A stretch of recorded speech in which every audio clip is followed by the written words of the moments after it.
In 1955, the average sixth grader could diagram a sentence, recite 40 lines of poetry from memory, and multiply three-digit numbers in their head before the lunch bell rang. Today, most college students can't do any of it.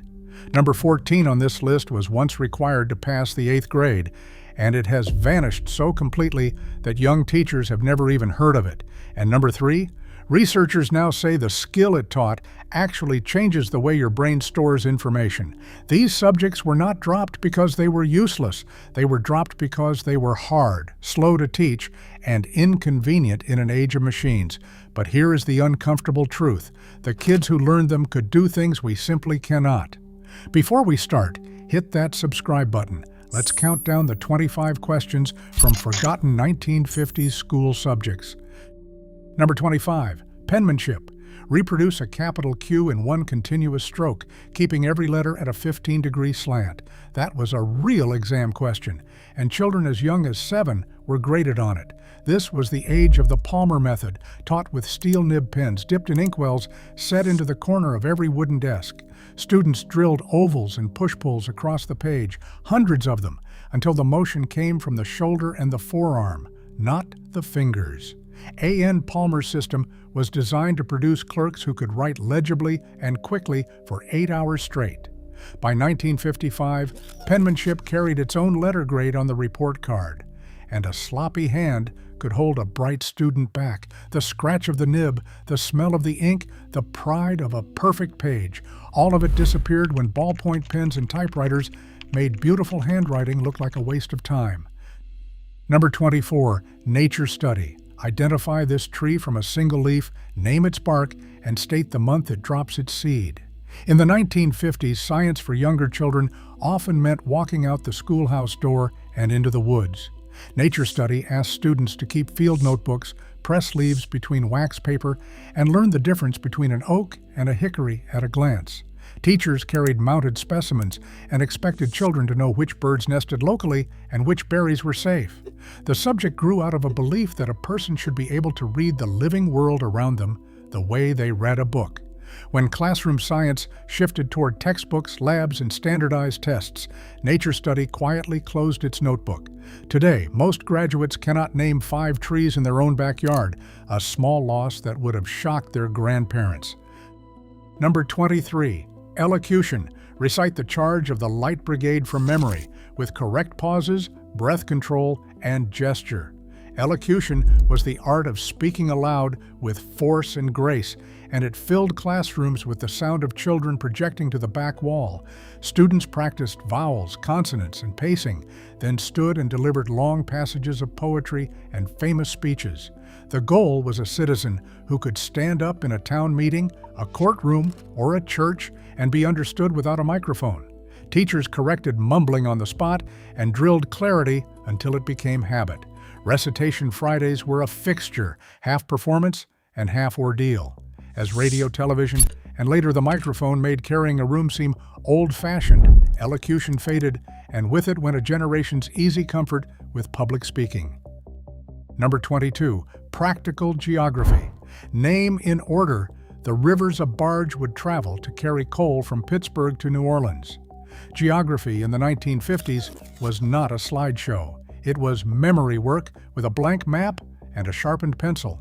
Students filled in all 48 state capitals, traced the major rivers, and located the wheat belt, the cotton belt, and the great ports by heart. Wall maps rolled down like window shades, and pointers tapped out the routes of trade and travel. The reasoning was simple. A person who understood where things came from understood how the country actually worked. Teachers tested this cold, no atlas allowed. When search engines put every map a click away, memorizing geography came to feel pointless. Yet studies keep showing that people who once held the map in their head reason about the world differently than people who look it up. Number 21, home economics. Set a formal table for a 6-course dinner, then calculate the cost per serving. Home economics was a serious academic subject with a lab, a budget, and an exam. Girls, and sometimes boys, learn to sew a garment from a paper pattern, can vegetables safely, balance a household ledger, and cook a balanced meal from a set amount of money. The classroom had working stoves, sewing machines, and folded linens, and the teacher graded a hymn as strictly as an English teacher graded a paragraph. Behind the aprons was real chemistry, real math, and real economics. The subject taught a person to run a home the way a manager runs a business. As convenience food and dual incomes reshaped American life, home EC was cut back to an elective and then, in most districts, cut entirely. Number 20, industrial arts. Build a dovetail joint by hand and explain why it holds without a single nail. Shop class was where boys and later girls learned to turn raw lumber and sheet metal into something real. Students read a blueprint, measured twice, cut once, and learned that a mistake in wood cannot be erased. The room smelled of sawdust and machine oil, and the walls held rows of hand planes, chisels, and drill presses. The lesson went far beyond woodworking. It was patience, precision, and respect for the physical world. A finished project came home as proof of what a young person could make with 2 hands and a plan. When liability fears, budget cuts, and a push toward college-only tracks arrived, shop classes were among the first to be locked up for good. Here is our first pattern break, and it may be the most humbling one on the list. Number 19, mental arithmetic. Multiply 47 by 63 in your head, then divide the answer by 9, and state any remainder as a fraction. No paper, no calculator, just the mind. In the 1950s, students drilled arithmetic until fast. Accurate calculation became automatic, the way spelling becomes automatic. Teachers ran lightning rounds, firing problems across the room and expecting answers in seconds. Children learned tricks for squaring numbers, checking their work by casting out nines, and estimating a total before they ever wrote it down. The skill was not about showing off. It was about never being fooled at the market, the bank, or the payroll office. When cheap calculators flooded classrooms in the 1970s, mental math was declared obsolete, but the students who kept it say the same thing. Numbers stopped being a mystery and became something they could feel. Number 18, Latin. Decline the noun for war through all cases, singular and plural, then translate a line of Caesar. Latin was standard in American high schools and even many junior highs well into the 1950s. Students memorized declensions and conjugations, then worked their way through Caesar, Cicero, and Virgil line by line. The payoff was enormous. Latin unlocked the roots of thousands of English words, sharpened grammar, and built the mental discipline needed for law, medicine, and science. Teachers ran the class like a workout for the mind, demanding precision and rewarding it. There was even pride in the difficulty, a sense of joining a long chain of educated people stretching back centuries. As schools chased subjects that seemed more immediately useful, Latin was cut, and a quiet engine of vocabulary and logic went with it. Number 17, sentence diagramming. Diagram this sentence completely, placing every modifier on its correct branch. Grammar in the 1950s was taught visually as a kind of architecture.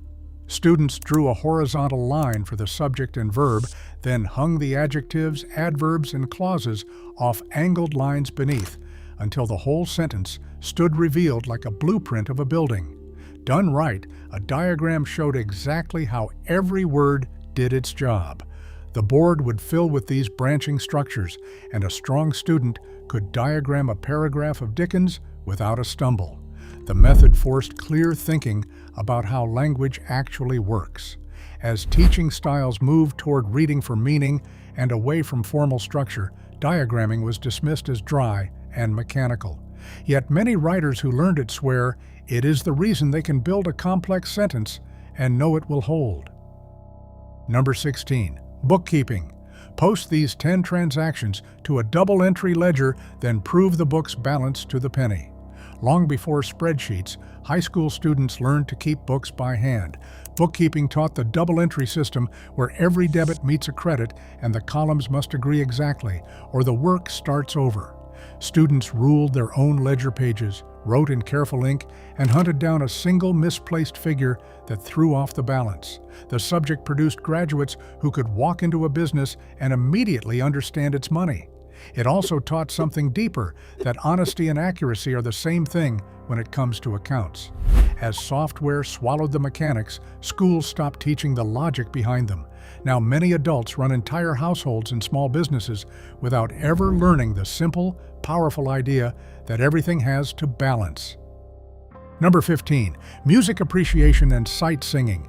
Sing this melody at sight using do, re, mi, without hearing it played first. Music class in the 1950s often meant learning to read the language of music itself. Through a system called solfege, students turned printed notes into sound in their own voices, no instrument required. They clapped rhythms, identified intervals by ear, and learned to recognize a symphony's themes the way they recognized a friend's handwriting. The classroom rang with scales and rounds, and a well-trained group could pick up a new hymn or folk song on the first try. The subject built discipline, listening, and a lifelong connection to music as more than background noise. As budgets tightened and the arts were labeled non-essential, sight singing was among the first things to fall silent in the American classroom. Second pattern break, and this one comes with a little controversy. Number 14. Civics. Explain how a bill becomes law. Name your 3 branches of government and state the duties of a citizen. Civics was not optional, and in many states you could not pass the 8th grade without it. Students learned the Constitution, the structure of local, state, and federal government, and the actual mechanics of voting, juries, and taxes. The point was blunt and unfashionable to some. A republic only survives if ordinary people understand how it runs. Teachers held mock elections, mock trials, and mock town councils, so the lessons were lived, not just read. Here is the part that stings. Surveys today show many adults cannot name all 3 branches of government, something a 1950s teenager rattled off without thinking. As civics was folded into broader, softer social studies, the sharp, practical knowledge of self-government quietly thinned out. Number 13, classical rhetoric and debate. Take the opposing side of your own argument and defend it just as convincingly. Rhetoric taught students not only to speak, but to reason, persuade, and spot a weak argument at 50 paces. They learned to build a case, anticipate objections, and answer them, and they practiced by arguing both sides of the same question. Formal debate was a proving ground, complete with rules, timing, and judges. The skill produced citizens who could disagree without falling apart, and who knew the difference between a fact and a feeling dressed up as one. Teachers pushed students to defend positions they disliked, precisely so they would understand them. As education leaned toward personal expression over structured argument, classical rhetoric faded, and with it went a common set of tools for thinking clearly in public. Number 12. Typing. Type this paragraph at 40 words per minute with fewer than 3 errors, eyes off the keys. Typing class was a rite of passage, taught on heavy manual machines that demanded real finger strength. Students learned touch typing by feel, drilling home row until their hands knew the keyboard without looking. The room clattered like a small factory, punctuated by the ding of the carriage return. The skill was practical gold, opening the door to office work and, later, to every computer ever made. What is strange is that typing was treated as a formal course with a curriculum and a grade, while today, most people teach themselves badly and never look back. The typist of the 1950s, trained to a clean rhythm, could out-type many keyboard users now simply because someone once taught them the right way from the start. Number 11, the slide rule. Use your slide rule to find the square root of 8,464 and read the answer to 3 significant figures. Before the pocket calculator, engineers, scientists, and high school students all reached for the slide rule, a ruler-like device that performed multiplication, division, roots, and more by sliding scales past one another.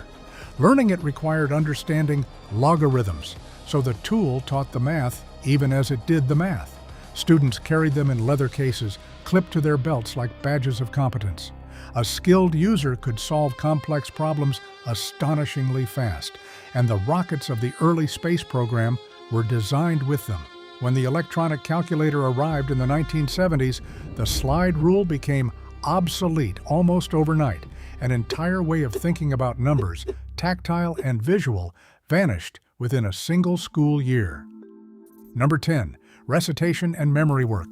Deliver the Gettysburg Address, all 272 words without a single prompt.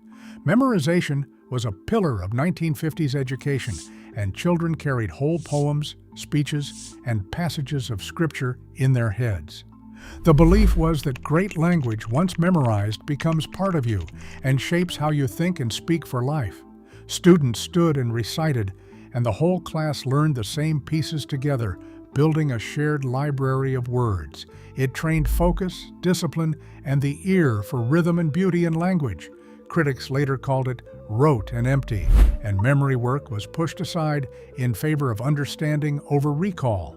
But the people who did it often carry those lines 80 years later, a private treasure their grandchildren, taught to look everything up, will never quite have.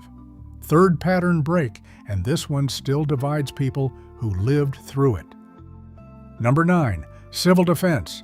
In the event of a flash, where do you take cover, and how long do you stay down? This was the Cold War classroom, and civil defense drills were as routine as fire drills. Children practiced duck and cover, ducking under wooden desks and covering their necks, and watched films explaining fallout and shelters. Whatever we think of it now, it was taught seriously, and it shaped a generation that grew up aware the world could change in an instant. Some remember it as sensible preparation, others as a source of quiet childhood dread. Either way, it was a subject with lessons, materials, and expectations. As the immediate fear of nuclear attack receded, the drills stopped, and this strange, tense chapter of American schooling closed, remembered mostly in grainy film and the memories of those who crouched under the desks. Number 8. Formal logic. Given these two premises, state whether the conclusion is valid and name the error if it is not. Some 1950s schools, especially stronger ones, taught the basics of formal logic, the study of how valid arguments are built. Students learned syllogisms, spotted common fallacies, and practiced telling a sound conclusion from a persuasive-sounding trap. The skill was pure mental armor. A person trained in logic is far harder to fool with a slick sales pitch or a crooked argument. Teachers drilled it with puzzles and word problems that rewarded careful step-by-step reasoning. As curricula grew crowded and logic was assumed to be absorbed elsewhere, explicit training in reasoning largely disappeared. In an age drowning in claims and advertisements, it may be the single most useful subject we quietly stop teaching to ordinary students. Number 7. Greek and word roots. Break the word photosynthesis into its Greek parts and define each one. Alongside Latin, many students studied Greek roots directly, learning that the hardest words in English are built from a small set of ancient pieces. Once a student knew that photo meant light and synthesis meant putting together, whole shelves of science vocabulary opened up on sight. Teachers drilled prefixes, roots, and suffixes until students could attack an unfamiliar word and reason out its meaning without a dictionary. It made every later subject easier, from biology to law. The training turned vocabulary from memorization into detective work. As foreign and classical language study shrank, this quiet superpower faded. Today, many capable adults meet a long technical word and simply freeze, when a 1950 student would have calmly taken it apart piece by piece. Number 6. Deportment and manners. Demonstrate a proper introduction of a younger person to an elder and explain the order of names. Believe it or not, manners were graded. Deportment covered how to greet people, write a thank you note, behave at the table, and carry oneself in public. Report cards carried a separate mark for conduct, and it mattered. The idea was that knowing how to move through the social world with grace was a skill worth teaching directly, not leaving to chance. Students practiced introductions, learned which fork to use, and were corrected on posture and courtesy. Some see it as stiff and dated, others as a lost art that once smoothed daily life. As schools narrowed their focus to tested academics, the formal teaching of manners disappeared, leaving each family and each child to figure it out alone. Number 5. Geometric construction. Using only a compass and a straight edge, Bisect this angle and prove your method works. Geometry in the 1950s was hands-on and rigorous. Students learned to construct figures with only a compass and an unmarked straightedge, then prove, step by logical step, exactly why the construction was correct. This was the ancient Greek approach, and it trained something rare, the ability to build an argument where every claim depends on the one before it. The drawings were precise and beautiful, and a completed proof carried the satisfaction of an airtight case. It taught patience and honesty of thought as much as it taught shapes. As geometry shifted toward formulas and calculators, the pure construction and proof tradition faded. With it went one of the best exercises ever devised for teaching a young mind to reason carefully and prove what it claims. Number 4. Handwriting analysis and copybook composition. Copy this passage in your finest hand, matching the model letter for letter. Beyond basic penmanship, older students worked from copybooks, reproducing printed models of both beautiful writing and worthy prose. The practice trained the hand and the mind at once, since copying great sentences slowly teaches a student how great sentences are built. Teachers inspected slant, spacing, and rhythm, and a page of clean, even script was a genuine achievement. There was a quiet discipline in it, an hour of careful attention that shaped both character and skill. As typing and later keyboards took over, this slow craft came to seem quaint. But writers who trained on copybooks often say the same thing.